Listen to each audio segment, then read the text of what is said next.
Por acaso você já se perguntou o que é energia? Seria ela a grandeza mais importante da física? O produto de uma série de reações químicas? Talvez. Infelizmente, essa é uma pergunta para a qual não existe uma resposta 100% definida, devido ao amplo leque de significados que esse termo possui. No entanto, podemos concordar que a energia é um elemento crucial para a vida. Afinal, tudo o que somos e fazemos envolve pelo menos um tipo de energia. Vejamos a luz do Sol, por exemplo, a principal responsável pela manutenção do ciclo da vida. A radiação solar é absorvida pelas plantas, onde passará por processos fotoquímicos para se tornar a fonte energética que perpassa toda a cadeia alimentar. Isto é, dessa forma, a energia proveniente do Sol é aproveitada por um ser herbívoro que se alimenta daquela planta, seguindo a ordem dos consumidores, consegue assim chegar até nós, seres humanos. Com o passar do tempo, a partir dessa energia primária, o homem descobriu outras fontes de energia. Tendo conhecimento do conforto, das vantagens e facilidades que elas lhe proporcionariam, passou a desenvolver e aprimorar metodologias para expandir sua produção pelo mundo inteiro, criando uma força que move literalmente tudo à nossa volta. Muitas dessas técnicas, porém, envolvem a exploração de fontes poluentes e não renováveis, algo extremamente degradante para o nosso planeta. Quer um exemplo? 1.981 bilhões de moedas de carbono perdidas, uma quantidade absurda por si só, mas que pode ficar ainda maior. Atualmente, uma única moeda ou crédito de carbono, conceito criado a partir do Protocolo de Kyoto, corresponde a 59 euros, ou seja, R$378. Se a gente for multiplicar essa quantidade de moedas pelo valor em reais, percebemos que adquirimos uma dívida bilionária de aproximadamente 749 bilhões de reais, isso passando para a cotação atual. 1.981 milhões de toneladas de CO2 produzidas que poderiam ter sido evitadas de serem lançadas na atmosfera do planeta. E agora, contribuem substancialmente para o agravamento do efeito estufa, para a acidificação dos oceanos, para o desequilíbrio de ecossistemas inteiros e para o aumento do número de casos de doenças cardiorrespiratórias. Esse é o tamanho do nosso prejuízo em apenas um ano. Assustador, não?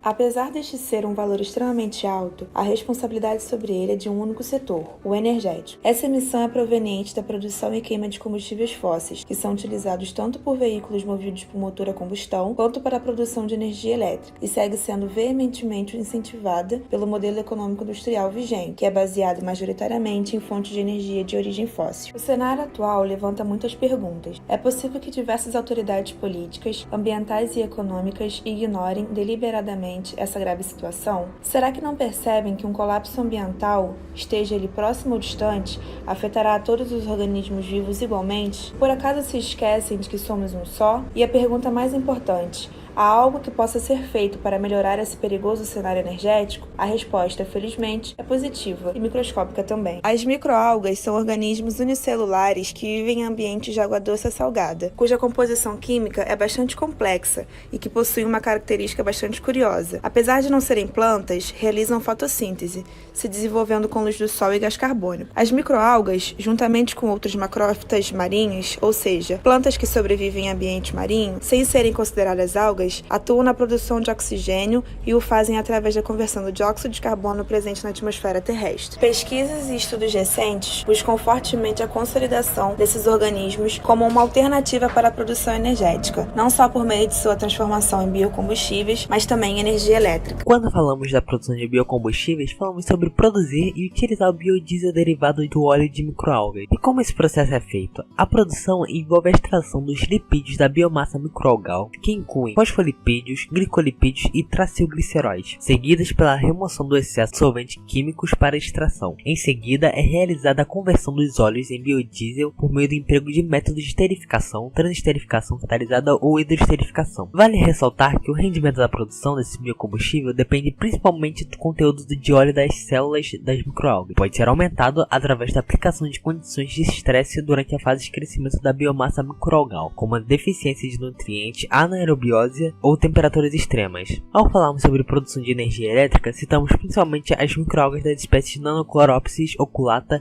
e Chlorella vulgares, ambos organismos de alto rendimento, uma vez que seus períodos de dobragem são reduzidos. O cultivo é bastante simples, podendo ser feito em diferentes meios, desde que esses sejam ricos em ferro, potássio, fósforo, nitrogênio e, é claro, dióxido de carbono. Além disso, pode-se aumentar sua produtividade utilizando-se a luz do sol durante o dia e a luz sintética durante a noite, e empregando os fotobioreatores, que consistem em um sistema de tubos transparentes pintados de branco para aumentar o índice de reflexão da luz, postos horizontalmente no tanque das microalgas. Esses equipamentos fazem ajustes finos das condições do meio a fim de maximizar as taxas de produção de biomassa. Para a produção em si, as microalgas, depois de plenamente desenvolvidas, são separadas da água por decantação, secadas e por fim incineradas. Esse processo é bastante eficiente, visto que para cada tonelada de biomassa queimada, 8,12 MWh são gerados, o suficiente para acender mais de 800 mil lâmpadas de LED de 1000 lumens, que consomem 10 watts de uma só vez. Uma das vantagens da utilização de microalgas como biocombustível é que elas têm a capacidade de se reproduzir rapidamente, tendo assim uma alta produtividade. Essa reprodutibilidade é capaz de proporcionar uma grande quantidade de óleo e biomassa. É possível obter cerca de 10 a 100 vezes mais matéria-prima a partir da produção de biomassa por meio de microalgas que o proporcionado por cultivos agrícolas mais conhecidos. Outra vantagem é a preservação do meio ambiente, pois esses organismos são de origem natural e de fácil manejo. Sendo assim, o meio ambiente não sofre tanta agressão na obtenção do biocombustível a partir dessas microalgas em comparação a outros meios de obtenção de combustíveis popularmente usados. A eficiência de produção também é uma vantagem do uso de microalgas, pois esses organismos apresentam uma estrutura muito simples e têm a capacidade de sobreviver apenas por meio da luz solar, o que possibilita a acumulação dos seus micronutrientes para que possam se desenvolver de forma saudável. Essa característica proporciona diversos perfis bioquímicos extremamente ricos, o que facilita o manejo da cultura. Ademais, o procedimento de liquefação térmica usado para a produção de combustíveis como diesel verde, querosene e gasolina verde também pode ser realizado após a colheita, proporcionando matéria-prima de primeira qualidade. Além de todas essas vantagens, as microalgas podem ser usadas na mitigação do efeito estufa pela assimilação do CO2, resultado do processo de queima dos combustíveis fósseis e de práticas agrícolas impróprias, como as queimadas, por exemplo. O cultivo de microalgas pode ser integrado às usinas de açúcar e álcool com a utilização de subprodutos da produção do etanol, como a vinhaça. Essa integração permite a economia de insumos fósseis para a produção do biodiesel de microalgas. Essa seria uma alternativa sustentável para aumentar a oferta de energia elétrica no Brasil, pois a queima de biomassa algal não libera mais CO2 do que foi consumida na produção. Por isso, se trata de uma energia de emissão zero. Um crédito de carbono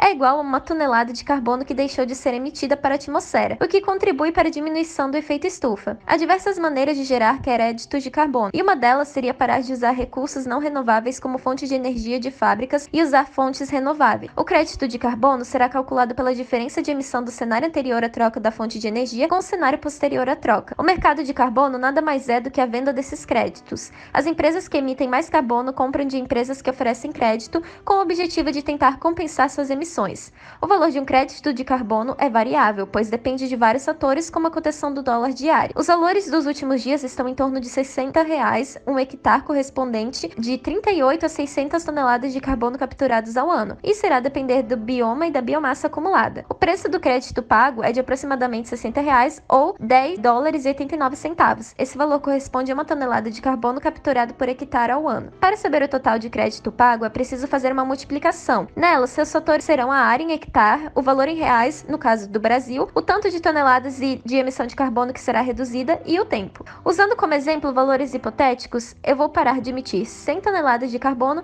em uma área de 1000 hectares por 10 anos. Então teremos 1000 hectares vezes R$ 60 vezes 100 toneladas de CO2 vezes 10 anos, e isso daria um total de 60 milhões de reais. Um ano seria igual a 6 milhões de reais. Ao dividir 60 milhões pelo valor de reais, se tem o valor de quantas toneladas seriam evitadas. Nesse caso, seriam 1 milhão de toneladas de CO2 em 10 anos que seriam evitadas de se lançar para a atmosfera. Esse é o crédito de carbono.